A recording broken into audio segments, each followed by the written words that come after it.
Many are predicting that the worst is yet to come, which is unfortunate, said one person here. Until now, they've enjoyed the reputation of being the nation's icebox. Watched a burglar in his home this morning by webcam. As a journalist of over 25 years, stories are what make my world turn. Reporting live from the Dallas newsroom tonight, Jeff Crilley, Fox 4 News. But in 2008, I took the jump from my familiar life and started a PR firm from my home. We're talking about anyone with a camcorder like the one I'm using becomes a television network. We started slowly growing the company, and we now have over 100 clients, and we've branched into the world of live digital broadcasting. I now own 8 different TV studios and have a huge team, and the stories that I now get to share are sometimes the most important of my life. Life has a funny way of coming around full circle. This is the Jeff Crilley Show. Welcome to my show. Now, I can tell you that the late, great Zig Ziglar had a number of quotes, but one of my favorite is, "It's not what happens to you that determines how far you will go in life. It's how you handle what happens to you."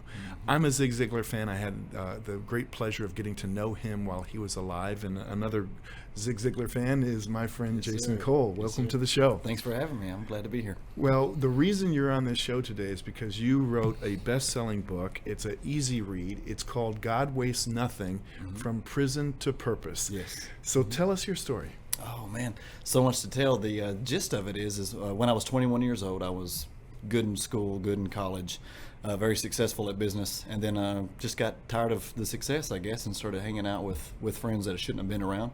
And one night we went out into a field, and one of those guys pulled a gun, and one guy got killed that night, one guy got crippled, and I was held at gunpoint and forced to shoot one of my best friends at the time.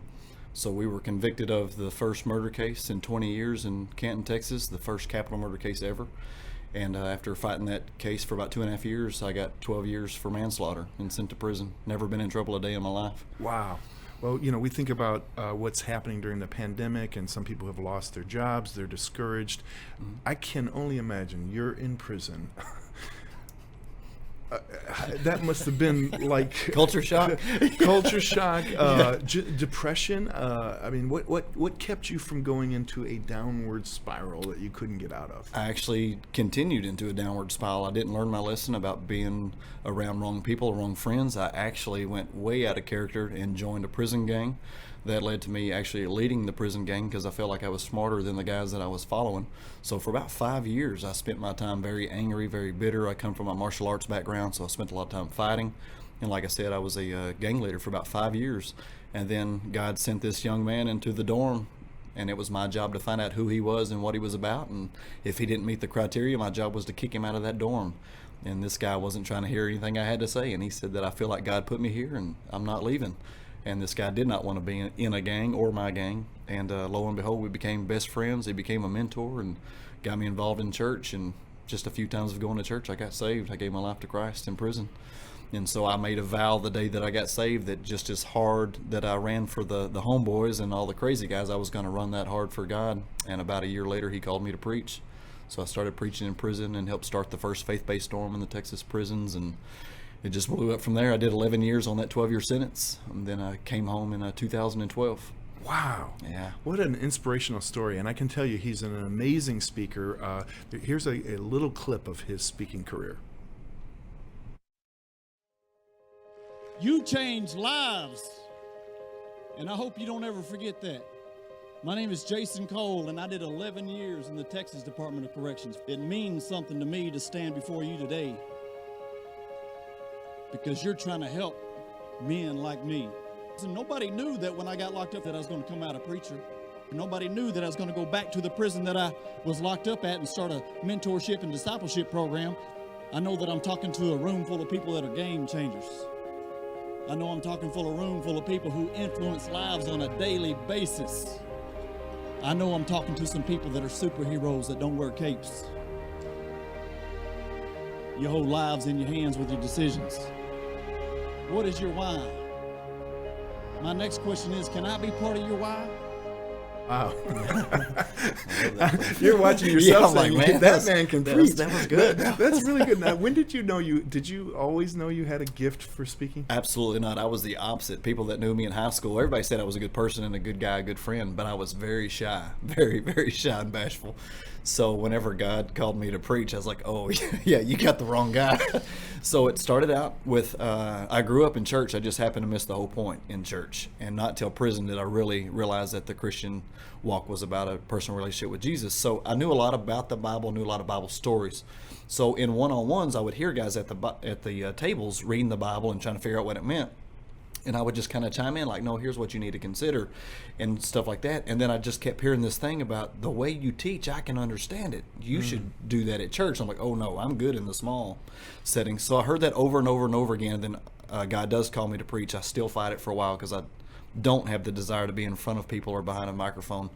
And then lo and behold, I kind of made a deal with some friends. And I said, I'll do it one time. And when it flops, don't ever ask me again. And so there was about 400 incarcerated men in the gym that day whenever I preached, and it was a short 10 or 15 minute deal, and it was like a pep rally by the time it was over with. So several hundred men got saved, several hundred men walked away from their gang affiliations that day in 10 minutes. Like I've seen God do stuff in 10 minutes that you would think would take years to change in people's the way that they think. We've got a little bit more video of you speaking. I know you like to speak to faith-based audiences. You speak to audiences from all walks of life. I'm impressed that you speak from the heart without notes. Without notes, yeah. Do you, when you get up in front of a room, do you know what you're going to say? I usually have the topic. I usually know the topic. There's two different settings for me. If I go into teacher mode, I will have some notes because teacher mode, I don't want to lose a train of thought and lose the audience. But preaching mode, when both ways you're teaching, but in preaching mode, God usually gives me the topic. And then being incarcerated for 11 years, I have so much word in my heart already. God gives me the topic. I just get up there and trust Him, and it just rolls out like I've been planning it for months. But I love it. I love it. Do me a favor, look straight into that camera and give some words of wisdom to the person who's discouraged right now, who might have had a setback, might have illness in the family, might have lost their job. Awesome. Okay. Then my favorite, what I call my life verse, is the verse that changed my life completely. And I've always felt like a disappointment that I've let people down, discouraged. How in the world did this good guy end up in prison on this murder case and do damage to the victim's family, embarrass my family, things like that. But I meet people that deal with abandonment, rejection, loss of family, just all these things that we're wondering, like, is God really real? And if He is, does He care about my life? Well, me feeling like a disappointment, one day I read Psalms 139, verse 16, and it basically says this: God knew everything that you would ever do before you lived your very first day, and He took the time to record it in His book. That meant something to me, feeling like a disappointment and being discouraged all the time, because logically, if somebody knows everything you're ever going to do, good and bad, before you live your first day and chooses to create you anyway, how can you logically be a disappointment to that person? And when that set in my heart, that really just set me free. And good and bad knew that I was going to be involved in a murder case, but still saw enough worth in me and my life that He chose to create me anyway. And I never dreamed that life would be as beautiful as it is, and that I would get to influence the amount of people that I have so far. Wow. I could listen to you for hours. Unfortunately, we're out of time for this segment. We're going to put your website up. And again, the book is called God Wastes Nothing, From Prison to Purpose. That's his Facebook page. Jason Cole, thank you so much for being on the show. Thanks for having me, man. This has been beautiful. Thank you. What a blessing. That's it for now. We'll see you next time.